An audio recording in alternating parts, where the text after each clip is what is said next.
Olá a todos, sejam bem-vindos ao Universo História. Meu nome é Rodrigo e eu estou aqui com o meu amigo Leonardo hoje. Nós dois somos alunos da Universidade Estadual de Minas Gerais. Estamos fazendo o curso de História e, a pedido do nosso professor de História Antiga, o professor Cássio, a gente vai estar gravando um vídeo hoje falando um pouco sobre o primeiro e o segundo triunvirato de Roma. Depois da vitória de Roma sobre o Cartago, a República Romana entrou em crise. A população já se encontrava totalmente insatisfeita, o que colocou Roma numa posição nada agradável. E diante dessa crise, muitos agricultores começaram a juntar em grupos e começaram a buscar reformas em relação a essa crise que estava acontecendo em Roma. E nesse período começou a destacar dois tribunos da plebe, que eram o Tibério e o Caio Graco.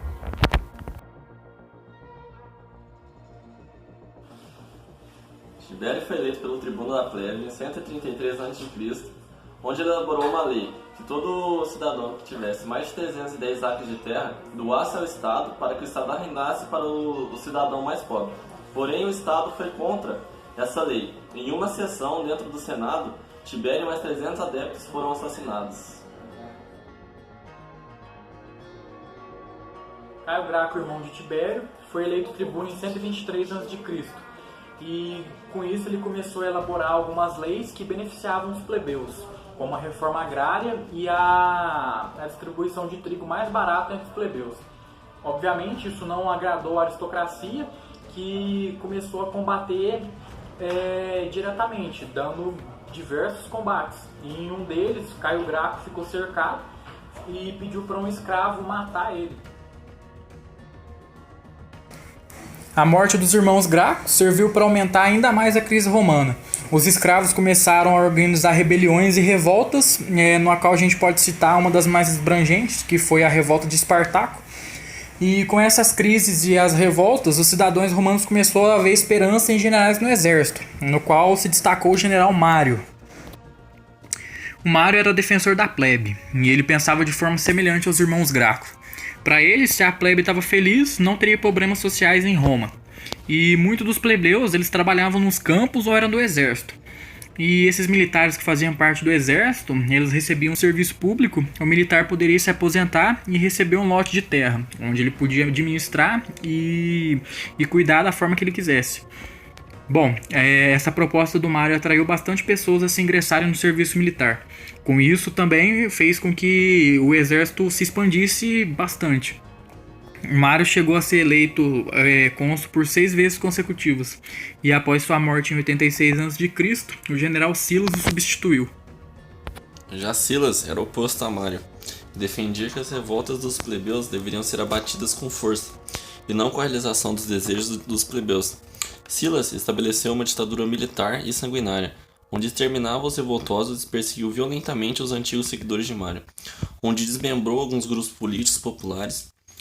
E em 79 a.C., Silas, já velho, abdicou-se. O Senado assumiu o poder de Roma e, diante ao caos e as diversas revoltas que estavam acontecendo, o Senado não conseguia resolver todos os problemas e enfrentavam grandes dificuldades. Diante as várias tentativas sem êxito, o Senado, sem mais opções, optam por criarem poderes extraordinários, nas quais era confiado a grandes generais durante um longo tempo.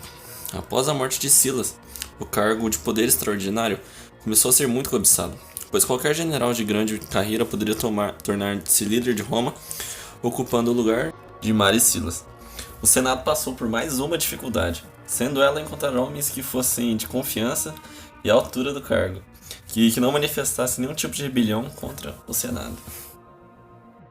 Em meio ao caos e à disputa pelo cargo extraordinário, aparecia um dos interessados para assumir o lugar de Silas, o jovem Ábio Pompeu, que já havia combatido na guerra civil a favor de Silas.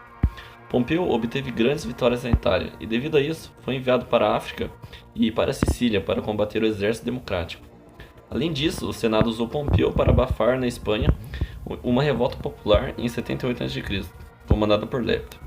Já em 73 a.C., um grupo de escravos e gladiadores, liderada por Espartaco, começou a se rebelar, e mais uma vez o Senado teve que criar um comando extraordinário, onde nomeou Crasso e reprimiu a revolta. O prestígio militar alcançado pelos dois generais os aproximava da política, na qual destacava Júlio César.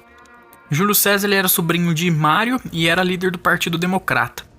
Júlio César também sobreviveu ao governo de Silas e, junto ao seu partido, queria chegar às altas posições no governo de Roma.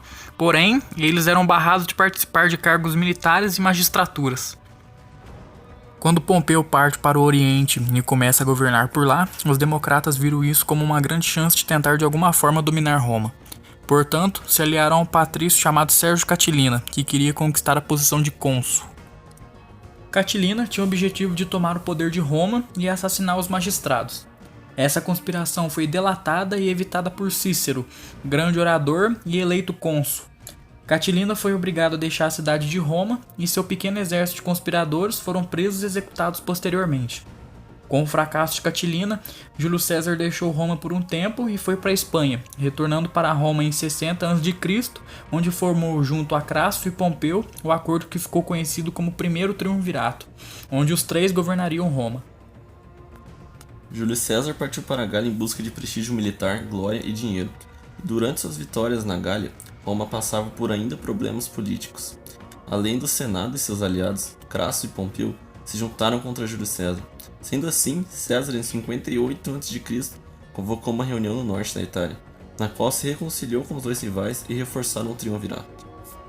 Contudo, em 54 a.C., Crasso morreu combatendo na Pérsia, e, 2 anos depois, Pompeu foi proclamado cônsul único, onde tirou César do comando militar da Gália.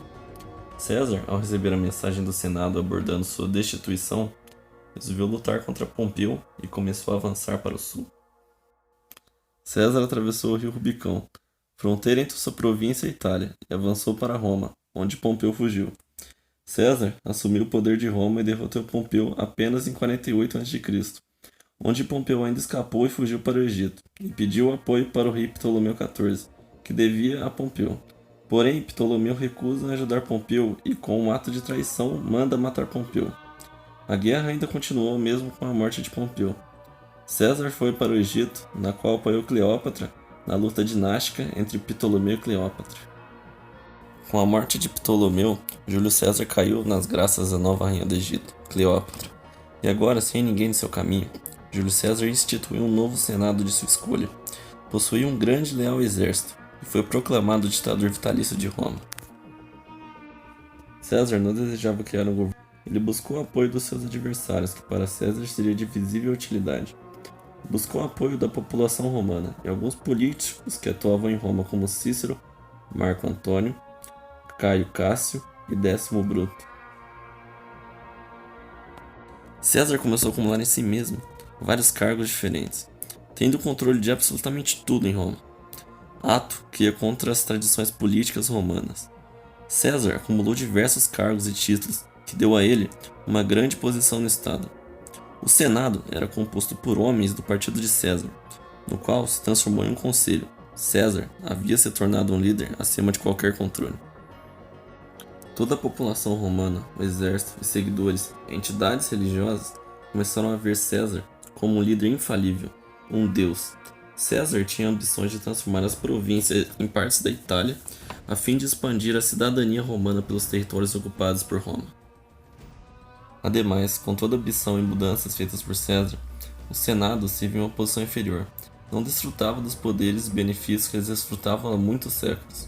Sendo assim, em 44 a.C., o Senado organizou uma conspiração liderada por Décimo Bruto, Cássio e Marco, onde Júlio César foi assassinado a apunhaladas em plena sessão do Senado. Sua morte gerou uma grande revolta na população, que apoiava Júlio César, e Marco Antônio, um dos generais de César, se colocou na posição para ficar no lugar do ditador. Durante seu governo, Júlio César deixou ao seu filho adotivo Caio Otávio sua herança, que também o deixava como herdeiro do cargo de César. Caio Otávio, que após ser adotado por César, passou a se chamar Otaviano, colocou-se diante de Antônio, exigindo seus direitos dados por César, sua herança e a participação no governo de Roma. Antônio rejeitou a imposição e Otaviano decidiu se lutar contra Antônio, conseguindo o apoio do exército, que largou Antônio para se juntar a Otaviano e conseguiu posição e apoio no Senado. Otaviano foi eleito cônsul e queria que os responsáveis pela morte de César fossem julgados. Lépido, Antônio e Otaviano reuniram-se em Bolonha e decidiram reorganizar o Estado e formar o segundo triunvirato. Antônio e Otaviano se uniram para acabar com Cássio e Brutus, onde conseguiram a vitória na cidade de Filipos, na Macedônia. Nesse período, o filho de Pompeu, nomeado de Pompeu VI, crescia na Espanha e vinha dominar a Sicília. Sendo assim, Pompeu, Antônio, Otávio e Lépido firmaram um acordo no qual os quatro iriam governar Roma. Antônio ficando com os territórios no Oriente, Lépido ficaria com a África, Otávio com o Ocidente e Pompeu com a Grécia, Sicília e Sardenha. Passado um tempo, Otaviano se volta contra Pompeu VI e o exila para a Ásia Menor, onde foi morto. Ignorou Lépido e declarou guerra a Antônio, que para ele estava sendo escravo de Cleópatra e que levaria Roma a ser escravo do Egito. A guerra começou em 32 a.C. e os dois lados reuniram grandes exércitos, com destaque para a frota de Antônio, que era colossal. Porém, acabou sendo derrotada por Otaviano. E os soldados de Antônio, sem mais esperanças, desertaram-se e reuniram com Otávio. Otávio derrotou Antônio, que em seguida se suicidou. Após a morte de Marco Antônio, Otaviano se tornou o soberano de Roma, o primeiro imperador, dando início ao Império Romano.